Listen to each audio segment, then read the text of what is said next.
Saudara-saudara pendengar yang kami kasihi dimanapun Anda berada, Anda kembali bersama kami dalam acara Telaga, Tegur Sapa Gembala Keluarga.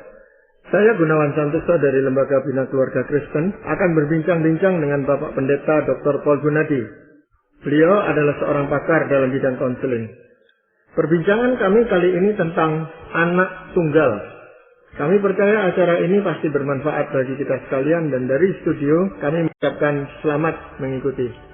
Pak Paul, pada masa ini kok banyak pasangan-pasangan itu yang memutuskan untuk anaknya satu aja gitu, walaupun pemerintah masih memberikan kelonggaran sampai dua anak gitu Pak Paul. Tapi orang memilih sendiri untuk satu anak saja gitu. Jadi memang ini adalah salah satu pilihan yang makin hari makin populer Pak Gunawan. Ya udah punya anak satu saja. Kenapa begitu? Mungkin karena biaya kehidupan yang meningkat dan juga ya besarnya pengorbanan yang harus diberikan, yang akhirnya membuat banyak pasangan memilih mempunyai anak tunggal. Bagi mereka terpenting adalah mempunyai anak, jumlah tidak lagi penting.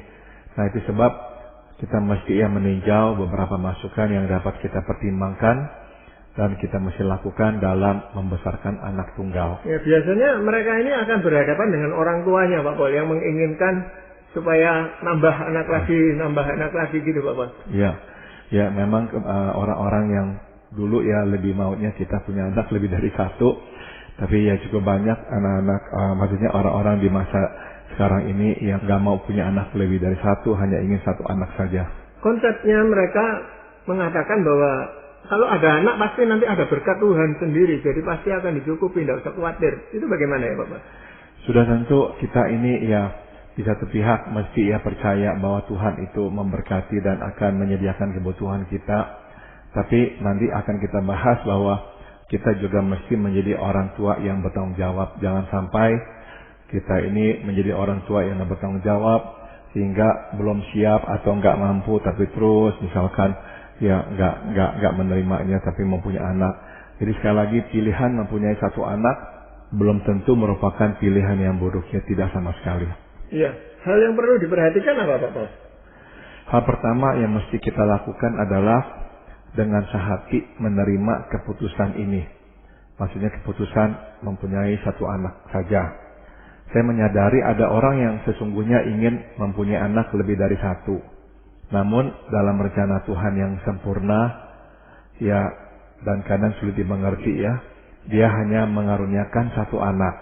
Nah di dalam kondisi seperti ini Pak Gunawan, penting bagi suami dan istri untuk memutuskan apakah mereka akan berhenti berusaha mempunyai satu anak ataukah mereka akan mengadopsi.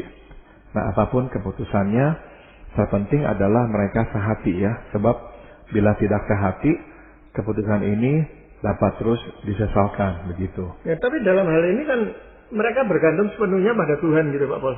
Bukan maunya mereka untuk punya anak satu, maunya itu sih lebih dari satu. Betul. Jadi yang penting adalah ya sehati, udah terima aja Tuhan hanya memberikan anak satu. Tapi ada orang yang memang nggak bisa menerimanya ya dan berkata, udah kami nggak bisa punya anak lagi, kami akan mengadopsi anak. Nah nasihat saya adalah apapun keputusan yang dibuat, terpenting adalah kita sehati. Mau anak satu aja, stop, atau kita mau mengadopsi anak yang lain. Biasanya malah yang terjadi itu mengadopsi dulu, baru nanti punya anak sendiri, bukan punya anak sendiri baru mengadopsi anak. Betul, ada orang yang begitu Pak Gunawan karena memang udah berusaha ya mempunyai anak tapi tidak membuahkan hasil, akhirnya mereka mengadopsi dan ya kita tahu ada yang kemudian ya hamil setelah mengadopsi anak, betul. Jadi yang lain adalah ini Pak Gunawan, ada juga pasangan yang sebenarnya dapat mempunyai anak lebih dari satu, namun salah seorang di antaranya hanya menginginkan satu anak. Jadi sebetulnya tidak ada masalah medis atau apa, enggak ya, tapi misalkan si istri atau si suami pokoknya hanya ingin satu anak. Nah, penting sekali hal ini dibicarakan ya, supaya ada kesepakatan dan kesehatian, supaya kelak keputusan ini tidak menjadi sumber masalah dalam relasi pernikahan. Nah, saya ingin memberikan ya nasihat di sini, di dalam pembicaraan penting bagi masing-masing pihak untuk mengutarakan alasan Mengapa menginginkan satu anak atau menginginkan lebih dari satu anak? Jadi ini penting dibicarakan, dan sudah tentu alasannya bukanlah berlandaskan kepentingan pribadi saja. Ya, jadi memang mesti ada suatu alasan yang masuk akal dan yang baik ya. Jangan sampai sebab saya nggak suka anak lah atau apalah.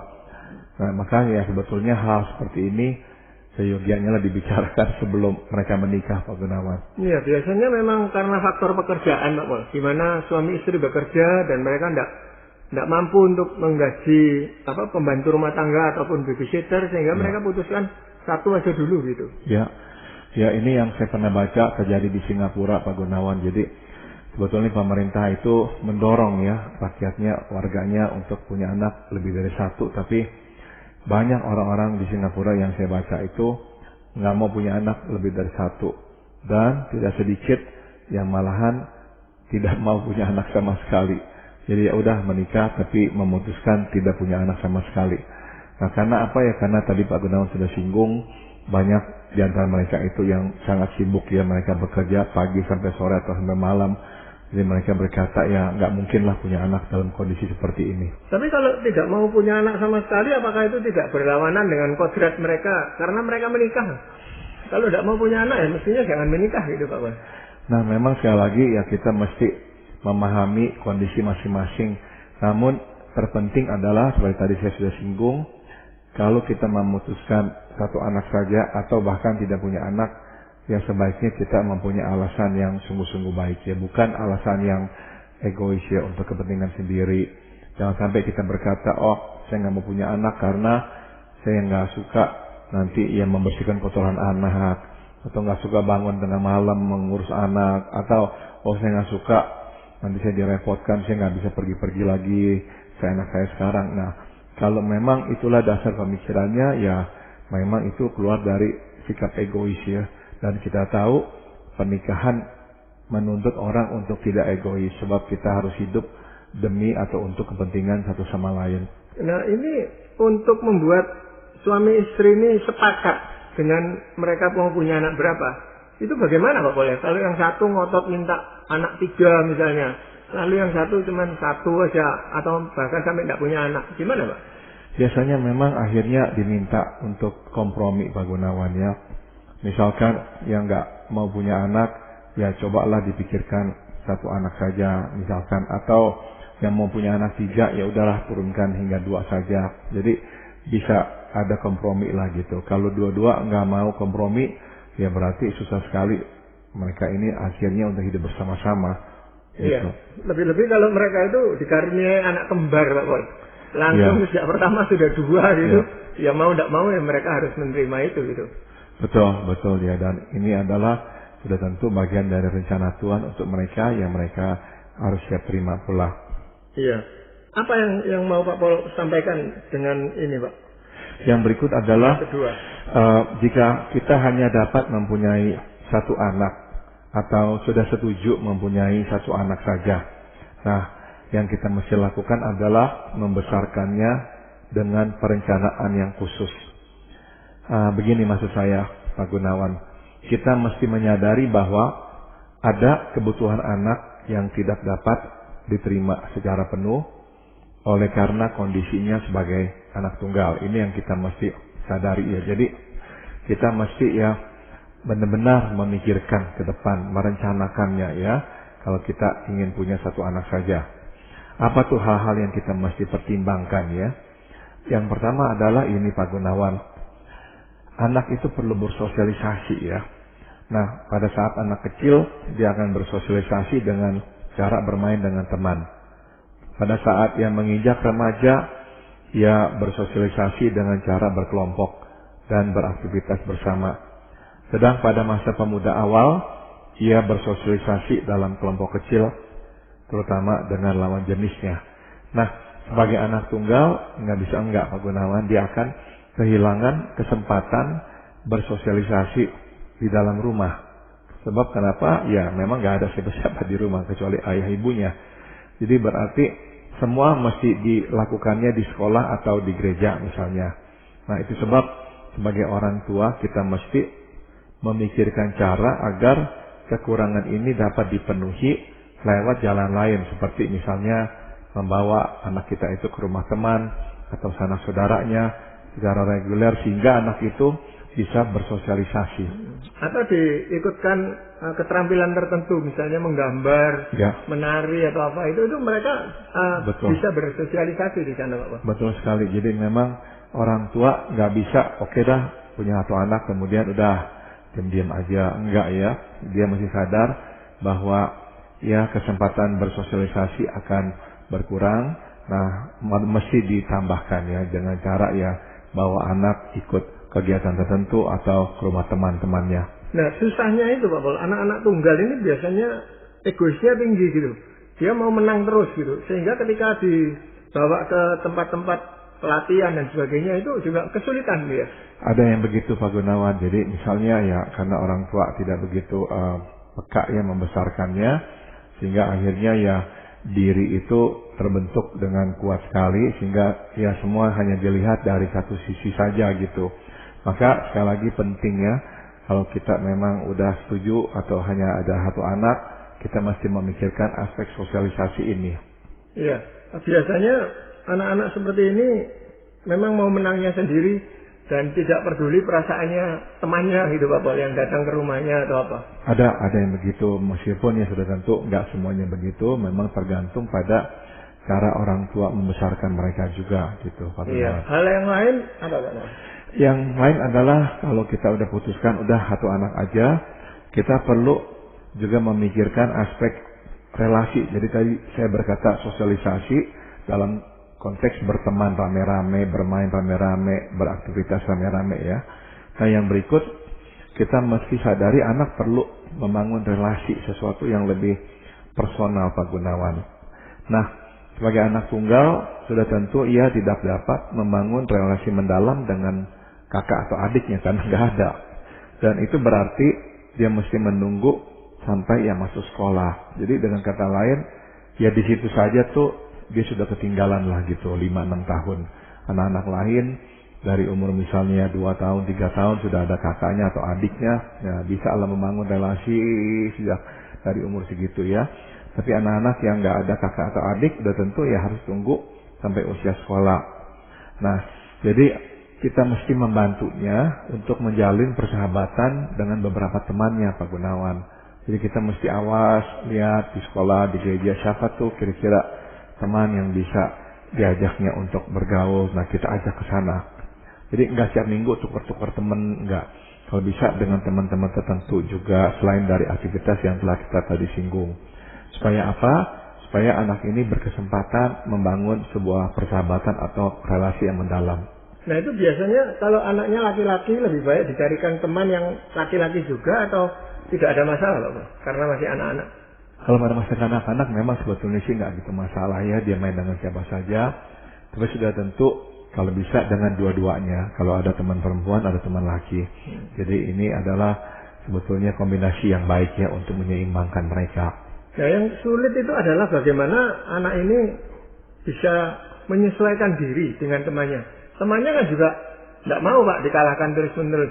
Iya. Jadi gini Pak Gunawan, tadi Pak Gunawan sudah singgung. Karena memang kesempatan bergaul, bersosialisasi, membangun relasi dengan kakak adik memang kurang ya. Jadi ada kecenderungan ya anak-anak ini ya hanya lihat dari kacamatanya sendiri. Sehingga kadang-kadang kehendaknya itu tuh kuat sekali, susah dilawan. Jadi kita mesti sadar bahwa kalau kita punya anak satu, anak ini nih perlu dibentuk lah ya supaya bisa melawan hasrat dirinya, kehendak dirinya. Ya, jadi kita mesti menyadari jangan sampai anak ini nih pokoknya minta apapun diberikan tanpa hambatan. Karena kalau kita sebagai orang tua terlalu permisif, saya khawatir kita berisiko membesarkannya menjadi anak yang berego besar dan kuat sehingga tidak mudah mengalah. Singkat kata, ya kemampuannya menyangkal diri akan sedikit banyak terhambat, Pak Gunawan. Itu sebab ya kita sebagai orang tua mesti mendisiplin anak secara konsisten, namun tidak berlebihan. Memang tetap akan ada keterhilangan, namun jika kita mendisiplinnya dengan konsisten, dia dapat mengembangkan kemampuan untuk menahan atau melawan diri sendiri gitu. Apa yang Pak Pol sarankan untuk melatih anak-anak ini supaya mereka itu bisa melawan dirinya sendiri misalnya? Misalkan dia meminta sesuatu ya, meskipun kita bisa memberikannya, namun ya kita minta dia untuk tunggu, jangan hari ini, besok dulu. Atau dia minta sesuatu terus kita katakan, bagaimana waktu kamu nanti naik kelas, ini sebagai hadiah kamu. Nah, hal-hal kecil seperti itu menolong anak untuk berkata tidak kepada dirinya sendiri. Jangan sampai orang tua terlalu permisif. Ya boleh. Nah, akhirnya ego anak itu menjadi sangat besar, sehingga nanti ya tadi Pak Gunawan sudah disinggung, dia akan mengalami kesulitan bergaul dengan anak-anak lain karena susah mengalah. Iya, bahkan dengan saudara sepupunya pun sulit anak-anak ini bergaul, Ya, Pak. betul sekali Pak Gunawan. Jadi orang tua mesti ya lebih memberi perhatian terhadap aspek ini nih. Jadi dari kecil anak ini juga ya disiplin supaya dia bisa ya mengerem dirinya dah.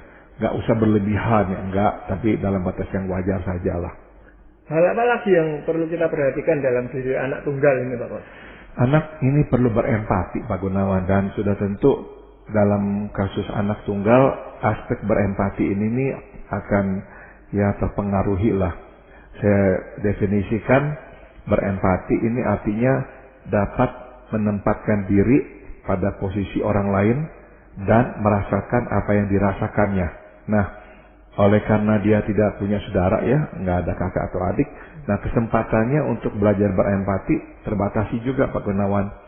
Sebagai akibatnya, dia berkemungkinan melihat segalanya hanya dari kacamatanya dan sukar untuk mengerti, apalagi merasakan apa yang dirasakan oleh orang lain.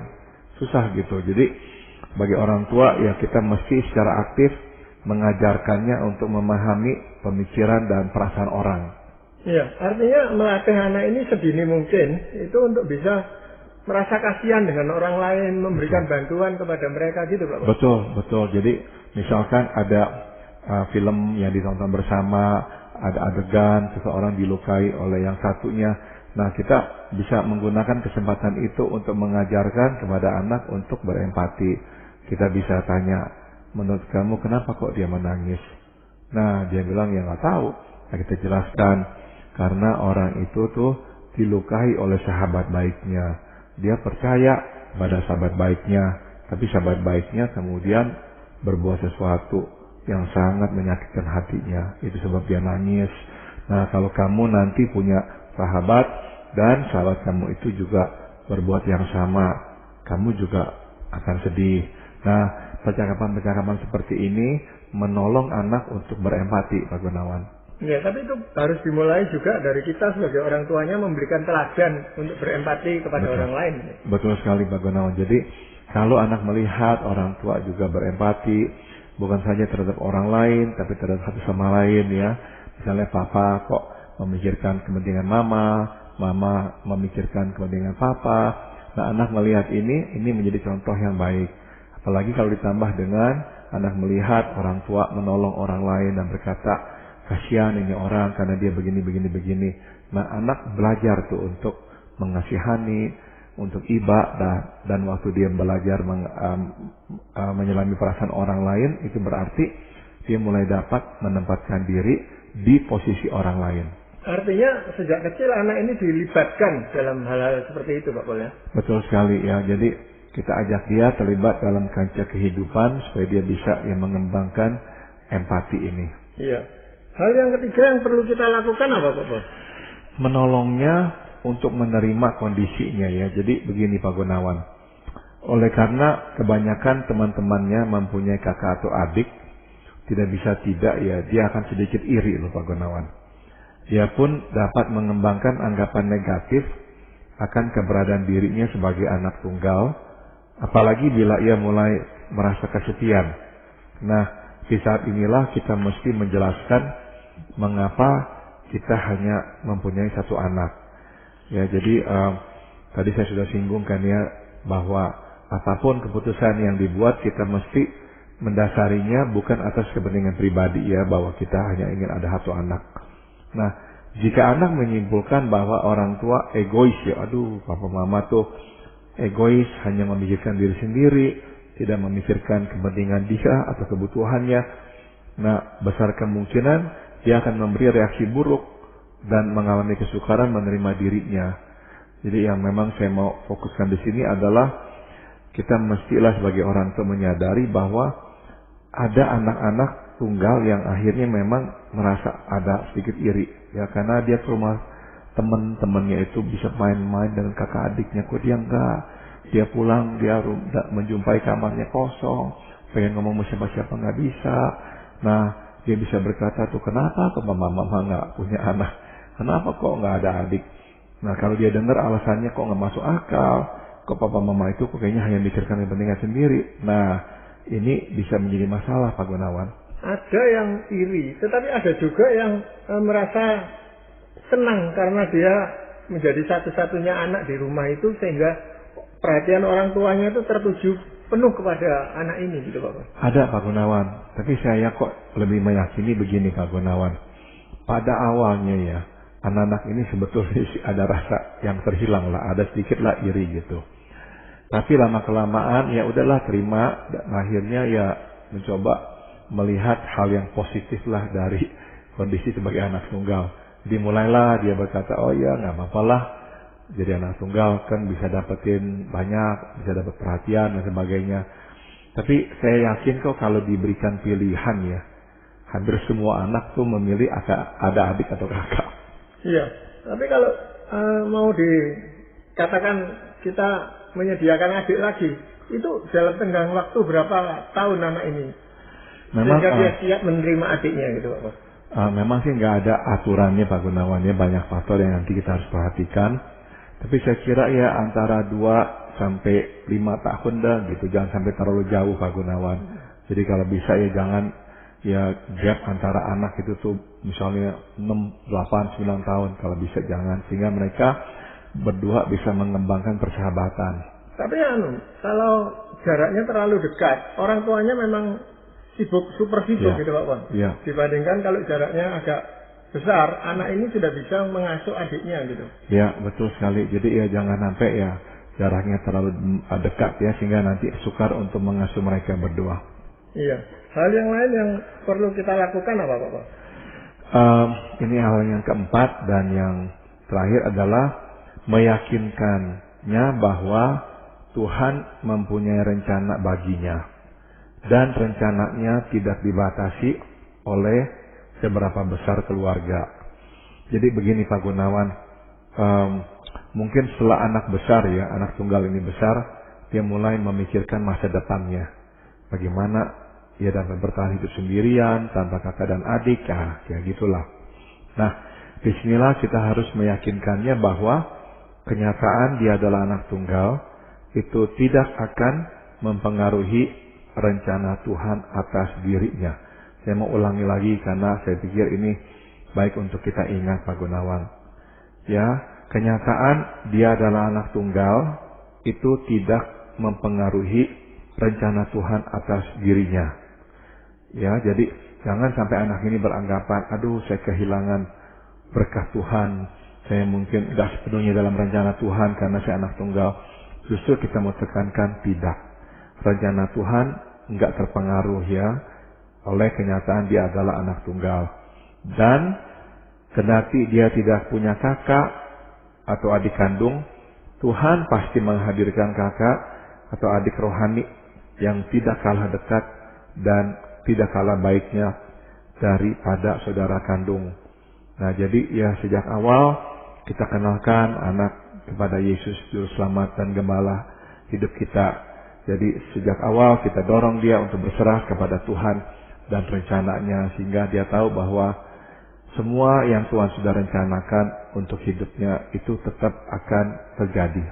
Ya, memang sebagai orang tua dari anak tunggal itu dituntut lebih banyak waktu untuk mengajak anak ini bermain, gitu Bapak. Ya. Supaya dia bisa berinteraksi, bersosialisasi, dan ya, kita menanamkan nilai-nilai itu lewat permainan itu tadi. Bisa, benar Pak Gunawan ya. Jadi lewat permainan kita juga bisa ya mengenalkan dia tentang nilai-nilai rohani, ya tentang Tuhan sebagai pencipta, Tuhan sebagai gembala. Jadi anak ini dari kecil, meskipun dia anak tunggal, dia menyerahkan ya, belajar menyerahkan hidupnya kepada Tuhan. Kalau ada masalah dia bisa berdoa dan meminta pertolongan Tuhan. Nah inilah hal-hal yang kita bisa tanamkan kepada dia, bahwa dia nggak sendirian. Suatu hari kelak, kalaupun ya kita berkata kepadanya, kami nggak ada lagi, kamu nggak akan sendirian. Nomor 1, Tuhan besertamu. Nomor 2, Tuhan akan hadirkan kakak, adik rohani yang tidak kalah baiknya dengan kakak atau adik kandung. Nah biasanya mereka itu menanyakan, kenapa sih mama nggak mau punya adik lagi? Nah itu jawaban yang cocok untuk menjawab pertanyaan ini seperti apa? Ya maka ya sudah tentu tadi saya sudah singgung, memang kita kalau sampai pada keputusan nggak mempunyai anak lagi, bukan karena masalah medis atau apa, seyogianya lah kita punya alasan yang baik ya, bukan karena alasan yang egois gitu. Karena kalau alasannya egois, sudah tentu anak ini nanti waktu dengar ya, dia nggak akan suka. Sebab dia merasa gara-gara kepentingan mama atau papa, dia dirugikan gitu. Jadi ya kita mesti ya, kalau memang dari awal kita berkata, ya memang saya nggak sanggup. Nah kita bisa katakan kepada anak bahwa mama hanya bisa menjadi mama yang baik untuk satu anak saja. Mama tahu mama ini terbatas, mama nggak bisa mengurus lebih dari satu anak. Jadi mama mau memberikan yang terbaik, dan mama hanya bisa melakukan itu kalau hanya ada satu anak. Misalkan mamanya berkata demikian. Iya. Pak Paul, sebelum kita mengakhiri perbincangan kita, mungkin ada ayat firman Tuhan yang ingin Pak Paul sampaikan? Di Mazmur 121 ayat 8, firman Tuhan berkata, Tuhan akan menjaga keluar masukmu dari sekarang sampai selama-lamanya. Dan kata lain, kita mau berkata kepada anak tunggal kita itu bahwa Tuhan akan menjaga keluar masukmu dari sekarang sampai selama-lamanya. Dia nggak akan sendirian, Tuhan besertanya. Nah inilah bekal terbaik yang dapat kita berikan kepadanya, Pak Gunawan. Ya baik Pak Paul, terima kasih. Para pendengar sekalian, terima kasih Anda telah mengikuti perbincangan kami dengan Bapak Pendeta Dr. Paul Gunadi dalam acara Telaga Tegur Sapa Gembala Keluarga. Kami baru saja berbincang-bincang tentang anak tunggal. Bagi Anda yang berminat untuk mengetahui lebih lanjut mengenai acara ini, silakan menghubungi kami lewat surat. Alamatkan surat Anda ke Lembaga Bina Keluarga Kristen atau LBKK, Jalan Cimanuk 56, Malang. Anda juga dapat menggunakan email dengan alamat telaga@telaga.org. Kami juga mengundang Anda mengunjungi situs kami di www.telaga.org. Saran-saran, pertanyaan, serta tanggapan Anda sangat kami nantikan. Akhirnya dari studio kami mengucapkan terima kasih atas perhatian Anda, dan sampai jumpa pada acara Telaga yang